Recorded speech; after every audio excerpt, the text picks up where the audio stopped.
For many centuries, the name human had faded from memory. In the vast records of the Galactic Council, humans were marked as extinct. Ancient data spoke of a species from a blue planet called Earth, curious, chaotic, and wildly unpredictable. But they were said to have disappeared after the early space wars. Crushed, scattered, and forgotten. Most species in the galaxy believe humans were just myths. Stories told to scare children or entertain soldiers in long voyages. Some said humans once stood against empires with nothing but stubbornness. Others said they destroyed themselves. No one really knew, no one really cared. Until one quiet cycle near the Orion Belt. Outpost Theta 9 was a small monitoring station orbiting a dead moon. Run by a group of bored technicians from the Velari Union, it was meant to track rogue comets, debris, and pirate signals. Nothing exciting ever happened there. The crew had grown lazy over the years, playing games, sleeping on duty, or watching old holo shows. But that day, something strange happened. The communication officer, a four-eyed alien named Kelrath, sat back in his chair when the console lit up. A blinking red light pulsed slowly. At first, he thought it was a system glitch. He tapped the screen. The signal didn't stop. Instead, it grew stronger. It wasn't coming from any known frequency. It wasn't Velari, Tranar, or even ancient Gorlax code. The signal was short, just one sentence. But it made the cold-blooded Kelrath freeze in his seat. To those who still watch the stars, Earth remembers. Kelrath replayed it 3 times. The voice was not robotic. It was not artificial. It was human. He called the captain. The crew laughed at first. But when they played the transmission again, the room went silent. Someone checked the signal's location. It came from the edge of the system. A dark, empty zone where nothing should exist. They sent a probe. It didn't return. 2 hours later, the sensors picked up an object. No heat signature. No energy trail. Just a presence. It moved slowly, like it was watching. The station went on high alert. They called Central Command. They were told it was probably a malfunction. Ignore it, they said. It's nothing. But the object kept coming. When it entered scanning range, the crew got their first look at it. A ship, blacker than space itself. No lights, no markings, no engines visible. But its shape? It looked human. Not like the clunky ships from the old history files. This was something else. Sharp, elegant, terrifying. The crew stared at it in silence. Some of them had never believed in humans before. Others thought the stories were exaggerated. But now, none of them laughed. Then, the stars began to move.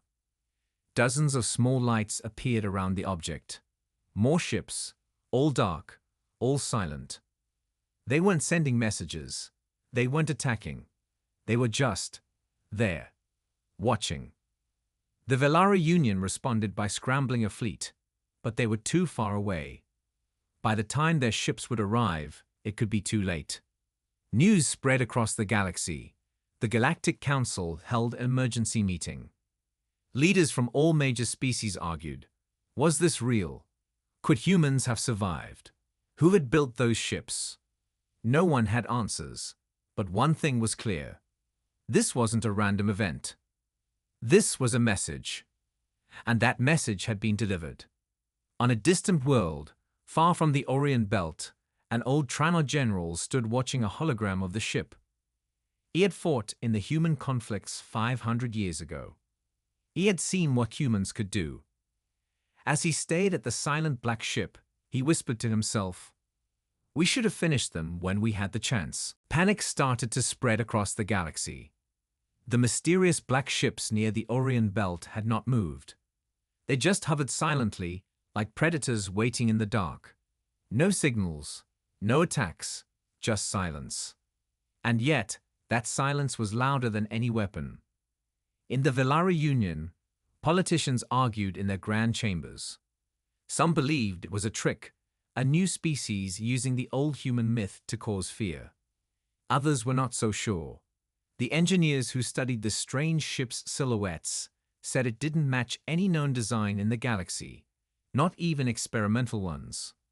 It was advanced. Too advanced. Back at Outpost Theta 9, the crew was on edge. Supplies were limited, and every crew member took turns staring at the strange fleet through their monitors. No one could sleep. Some were convinced the ships were alive. Others said they were waiting for a signal, some command to begin their attack. Then, on the third day, it happened. One of the black ships broke formation. It drifted forward, slowly and silently. No thrusters fired, no sound was heard, but it moved with precision. As it passed by the outpost, the station's power flickered. Lights went out. Consoles crashed. Emergency systems activated, but even they failed to reboot fully. Inside the control room, Kereth held his breath. All he could see through the observation window was a massive wall of black metal passing by like a silent mountain. And then, as quickly as it had come, it moved on, joining the others again. The station's power returned, but the crew was changed. They had seen something they could never explain. At the same time, in the Galactic Council, the word human was being spoken more and more. Records were pulled from the archives, stories from ancient battles, notes from extinct races, old messages left behind by fallen empires. All of them mentioned one thing: humanity did not die easily. They were unpredictable, dangerous. They broke every rule and survived when they shouldn't have. The most disturbing detail: no one ever found Earth after the final war. It had simply vanished. One legend claimed Earth had hidden itself using stolen alien tech, cloaked in a way no one could detect. Another rumor said humans had left their planet behind, disappearing into deep space, waiting until the galaxy forgot them. Now it seemed they had returned. And they weren't alone. In a secret lab on a moon far from the Orion Belt, Dr. Nurix, a Xanian scientist who specialized in ancient species, stared at the recent sensor data. She compared the strange ships with fragments of human history. One image stopped her cold. A blurry scan from 500 years ago showed a crude outline of a human warship: primitive engines, metal hulls, heat trails. The new ships looked nothing like that. They were far more dangerous. Nirix whispered, This isn't just a return. This is evolution." Meanwhile, on one of the black ships, a single human stood at a large observation window. Commander Rail Monroe. His face was calm, his eyes sharp. Behind him stood men and women, dressed in simple dark uniforms. No medals, no ranks shown, only a small silver emblem, the earthbound crest, 2 stars crossing a blue planet. Rail looked out at the stars. He spoke into the silence. "They thought we were myths. Let them keep believing that, until we show them the truth." In another sector, the Zithari Empire began preparing their fleets. Their leaders refused to believe the humans had returned. But deep down, they were afraid. Because the humans weren't sending demands. They weren't asking for peace. They weren't even talking. They were just watching. And in the galaxy, nothing was more terrifying than the silence of a human preparing for war. The Galactic Council had met in emergency session. The chambers were filled with fear, confusion, and pride, a dangerous mix. The holographic displays showed the black human ships hovering near the Orion Belt. Still no communication. Still no demands. Still nothing. Representative Core of the Zorth Empire slammed his hand on the desk. "They mock us with their silence. We are the rulers of this galaxy, not ghosts from old myths." Others nodded. They didn't believe these were truly humans. It had to be a new species, maybe even a trick by the ancient A factions. But the older members of the council looked worried. They remembered the stories, the warnings passed down from generations long gone. Humans didn't play games. They didn't bluff. They only acted, and when they did, it was already too late. But the Council made its choice. A decision that would change everything. They sent a warning to the Black Fleet. Leave the system immediately or face destruction. A display of power, they said. Just enough to scare whoever was hiding inside those ships. 10 elite fleets from the Council's military were dispatched, filled with the latest weapons, AI-assisted command ships, and some of the finest officers in the galaxy. The mission was simple: surround the mysterious fleet, force them to power down, and if they refused, fire. The world watched as the fleets approached Orion. The Council broadcasted everything live across the galaxy. It was meant to be a show of strength. But it became a show of their biggest mistake. As the 10 fleets neared the human ships, they activated every scan, every weapon lock-on system, every sensor. But the human ships didn't respond. Not even a shield went up. Commander Velos of the lead fleet ordered his ships to surround them. Slowly, the circle formed. And then, something happened. The black ships vanished. They didn't jump to hyperspace. They didn't cloak. They just disappeared. The sensor operators panicked. There's nothing. No heat. No mass. They're gone. Then, alarms screamed. The human fleet was no longer near Orion.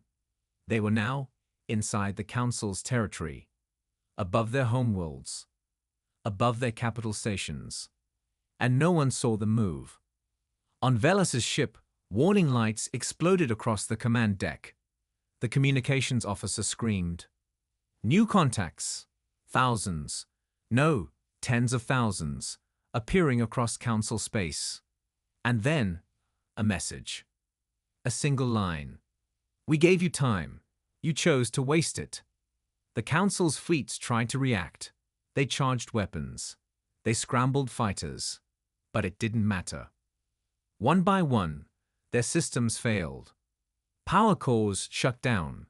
Weapons locked in place. Ships went dark. The human ships didn't fire. They didn't need to.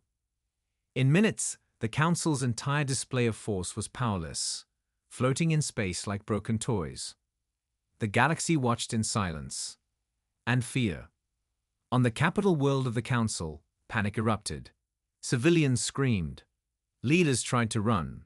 No one could understand how this was happening. The black ships didn't move. They just hovered above cities, silently. Then, every screen in the galaxy turned black. A face appeared. A human face. Commander Rail Monroe. His voice was calm, cold. We left because your wars were petty. Your empire's weak. Your vision short.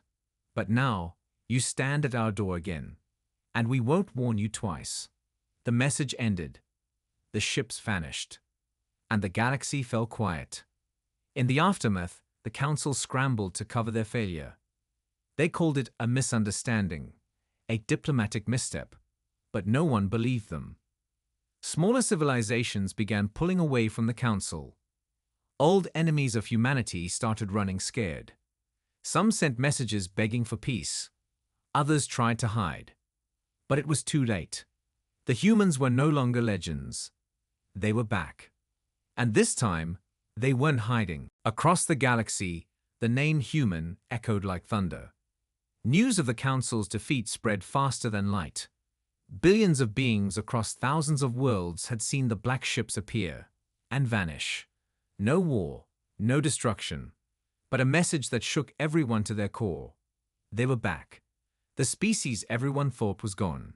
Myths, ghosts, shadows in history. But now, real. And the question on everyone's lips was simple. Where is Earth? The Galactic Council, now humiliated, offered a reward to anyone who could locate the lost human homeworld. Some wanted to find it to apologize. Others wanted to destroy it before humanity became unstoppable. A few hoped to learn from them. But most were simply afraid. Rumors started to spread. A mining vessel near the Kuros Nebula claimed they saw a planet surrounded by artificial moons, each one glowing faintly blue. A merchant ship said they picked up an encrypted signal with ancient human language near the shattered ruins of the Trellon system. A former admiral, now retired and living in exile, claimed that Earth was never lost. It had been hidden. Hidden by the humans themselves. On the edge of known space, a research vessel called Stellar Ray was preparing for a risky expedition. Its captain, a Xelari named Juno Than, had studied humanity for years. While most of the galaxy mocked the idea, Juno believed humans never died out. He believed they went silent by choice. And now, he had a lead. An old probe, long thought lost, had suddenly come back online near a dead star system called Sol 9. It sent only one thing, a short, repeating pulse. 4 tones, then silence. 4 tones, then silence. It didn't match any modern code, but it matched something from 600 years ago. Human code. Captain Juno and his crew set course for Sol 9. They didn't know what they'd find. The system was cold, dark, dead. A dying sun floated at the center, barely giving off any light. Empty planets circled it like broken stones. Except for one. A blue and green planet. Small, quiet, ordinary. But as Stellar Ray approached, things changed. The ship's systems slowed. Artificial gravity shifted. The stars outside bent. Something was distorting space. A powerful field surrounded the planet, invisible to the eye. A cloaking system like nothing the crew had ever seen. The computers couldn't scan it. No matter what they tried, they couldn't get a clear reading. And then, the ship stopped. Not by choice, by force. Every system shut down. Lights flickered. The engines went cold. Then a message came through. You have reached Earth. State your purpose. The voice was robotic, but something about it felt ancient. Captain Juno hesitated, then answered. We seek knowledge, understanding. We mean no harm. There was silence. Then, another voice. A human voice. Warm, calm, terrifying. Few approach our home without weapons. Fewer speak with respect. You may enter. The ship powered back on. The cloaking field opened, and Stellar Ray descended slowly toward Earth. The crew looked out the windows. The planet was beautiful. Oceans, forests, cities that sparkled with energy. But not like any cities known today. These were built with technology far beyond anything in the galaxy. Floating towers, living metal, ships rising silently into the sky. And in orbit, a ring of dreadnoughts. Thousands of them. Not just ships, fortresses. Each one larger than a moon, silent, watching. Captain Juno's crew was frozen, awed, afraid. They landed in a quiet valley. There were no soldiers, no weapons pointed at them, no guards. Just a single human waiting. A woman, dressed in a black uniform with a silver badge. Her eyes were calm, her posture perfect. She introduced herself. Admiral Kira Lane, you've come far, but you are not the first. Juno asked, why now? Why return after so many centuries? Admiral Lane looked at the sky. Because the galaxy needs reminding. We did not vanish, we stepped away. But now, we watch again. She paused. The council made a mistake. They thought silence meant weakness. But we were only preparing. Captain Juno asked the question that burned in every alien's mind. What are you preparing for? Admiral Lane smiled, just slightly. The end, or the beginning. It depends on what the galaxy chooses next. Back on the ship, Juno recorded his log. Earth is not lost. Earth is not broken. Humanity is not gone. They are patient, prepared, and if we are wise, we will listen before they speak again. As Stellar Ray left Earth's orbit, the stars began to shift once more. And in the dark, silent skies, The human ships moved again. But where they were going, no one knew. The entire galaxy was holding its breath. After centuries of silence, Earth had returned, not as a broken planet of myths, but as a force far beyond what anyone imagined. Their warships, cloaked in black, had appeared in dozens of star systems without warning. They didn't fire. They didn't speak. They watched. And the galaxy trembled.